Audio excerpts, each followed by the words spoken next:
नमस्कार साथियों।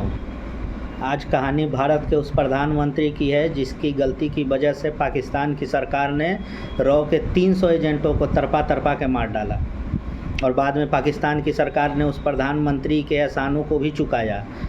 पाकिस्तान का सर्वोच्च नागरिक सम्मान निशाने पाकिस्तान से उस प्रधानमंत्री को नवाजा।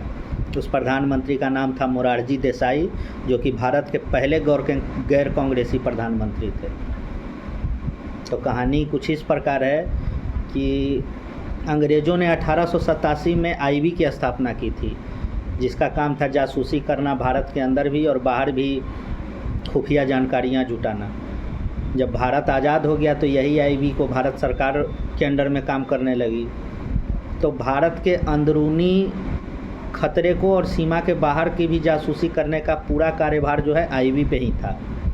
और इंदिरा गांधी जब प्रधानमंत्री बनी तो उनको लगा कि आईबी पे कुछ ज़्यादा बोझ है, इसलिए उन्होंने एक स्वतंत्र संगठन की स्थापना की, रॉ, जिसका नाम था RAW, research and analysis wing. उसका काम था भारत की सीमाओं के बाहर की खुफिया जानकारियां जुटाना और इनपुट देना, जिससे भारत बाहरी खतरे से सुरक्षित किया जा सके भारत को। इंदिरा गांधी ने मोसाद से उसका ट्रेनिंग भी करवाया। RN काउ उसके पहले अध्यक्ष थे, रॉ के हेड थे। बाद में 1975 में जब इमरजेंसी लग गया तो विपक्ष के सारे नेता जेल में बंद थे।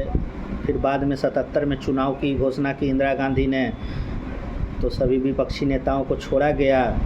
तो जेपी के आह्वान पर एक नई पार्टी का निर्माण हुआ, जनता पार्टी। उसमें चौधरी चरण सिंह का लोकदल था, कांग्रेस ओल्ड था, जनसंघ था, सोशलिस्ट पार्टी था। सब पार्टी को मिला करके एक फ्रंट बना जिसको जनता पार्टी कहा गया। उसने चुनाव लड़ा। इंदिरा गांधी बुरी तरीके से हार गई। संजय गांधी, इंदिरा गांधी सब अपना चुनाव भी हार गए और प्रचंड बहुमत से जनता पार्टी सरकार में आई और मोरारजी देसाई इसके प्रधानमंत्री बने। उसमें भी क्लैश था, जनता पार्टी का अपना क्लैश था। उसमें चौधरी चरण सिंह भी बनना चाहते थे, ये जगजीवन राम जी भी बनना चाहते थे। खैर, और मोरारजी देसाई रॉ को पसंद नहीं करते थे। उनको लगता था कि ये रॉ का इस्तेमाल इंदिरा गांधी अपने निजी फ़ायदे के लिए करती हैं। वो रॉ को भारत सरकार की जगह इंदिरा गांधी का संगठन मानते थे। उन्होंने रॉ के फंड में भी बहुत कटौती कर दिया। तो जो बाहर जो बहुत सारे प्रोजेक्ट चल रहे थे रॉ के जासूसी के, उस पर भी बहुत असर पड़ा। फंड ही नहीं दे रहे थे वो। दूसरा, उस समय में पाकिस्तान में न्यूक्लियर प्रोजेक्ट चल रहा था कहूटा में, और रॉ वहाँ पर जासूसी कर रहा था। तो वहाँ पर रॉ ने क्या किया कि जो वैज्ञानिक जो बाल कटवाते थे सैलून में, तो वहाँ वो बाल का सैंपल से वो पता लगा लिए कि इसमें यूरेनियम का मात्रा था बाल में। तो उससे वो लोग पता लगा लिए कि लोग परमाणु बम बनाने का तैयारी कर रहा है। और रॉ ने बहुत अच्छा काम किया था। लेकिन जब मोरारजी देसाई प्रधानमंत्री बने तो पता नहीं इन्होंने किस वजह से उस समय के पाकिस्तान के राष्ट्रपति जियाउल हक को ये फ़ोन करके बता दिए कि हमको आपका सारा प्रोजेक्ट पता है, आप न्यूक्लियर प्रोजेक्ट चला रहे हैं, परमाणु बम बनाने वाले हैं।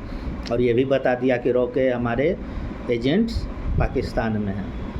अब जियाउल हक सावधान हो गए।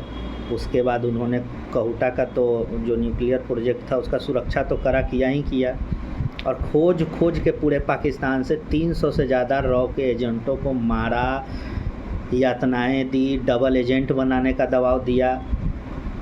पूरी तरह से रॉ का जो प्रोजेक्ट था पाकिस्तान में वो तबाह हो गया इस प्रधानमंत्री की वजह से। और ये प्रधानमंत्री जो है विख्यात तो था स्वमूत्र पान के लिए।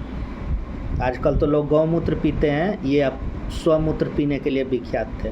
उनका दावा था कि इससे कोई बीमारी, पता नहीं कैंसर जैसी बीमारियां ठीक होती है। खैर, वो तो उनका निजी मसला है। लेकिन इस प्रधानमंत्री ने देश को इतना क्षति दिया और इसके बदले में इसको निशाने पाकिस्तान 1990 में पाकिस्तान की सरकार ने दिया। भारत रत्न भी मिला, VP सिंह की सरकार ने 91 में दिया, लेकिन पहले इसको पाकिस्तान का ही सर्वोच्च सम्मान मिला इस प्रधानमंत्री को। सोचिए, अगर किसी मुस्लिम प्रधानमंत्री होता या राष्ट्रपति होता, उसने इस तरह का काम किया होता तो उसकी क्या स्थिति होती है आज देश में। लेकिन आज के लोग जानते भी नहीं हैं कि इस प्रधानमंत्री ने, मोरारजी देसाई ने, देश के साथ क्या गद्दारी करने का काम किया है। ऐसे ऐसे लोग हमारे देश के प्रधानमंत्री बने हैं। बाद में एक पत्रकार ने इस प्रधानमंत्री पर CIA के एजेंट होने का भी इल्ज़ाम लगाया था, जिसके खिलाफ ही मानहानि का दावा हुआ किए थे। खैर वो कहानी किसी और दिन। आज तो यही है कि इस प्रधानमंत्री ने रॉ का सारा प्रोजेक्ट तो तबाह किया ही पाकिस्तान में, बाद में पाकिस्तान परमाणु बम बना भी लिया और भारत के सारे मेहनत पर पानी फेर दिया। पैसा बर्बाद हुआ, आदमी बर्बाद हुआ, सालों की मेहनत बर्बाद हुई और जनता सरकार भी नहीं चली। ऐसा था ये प्रधानमंत्री।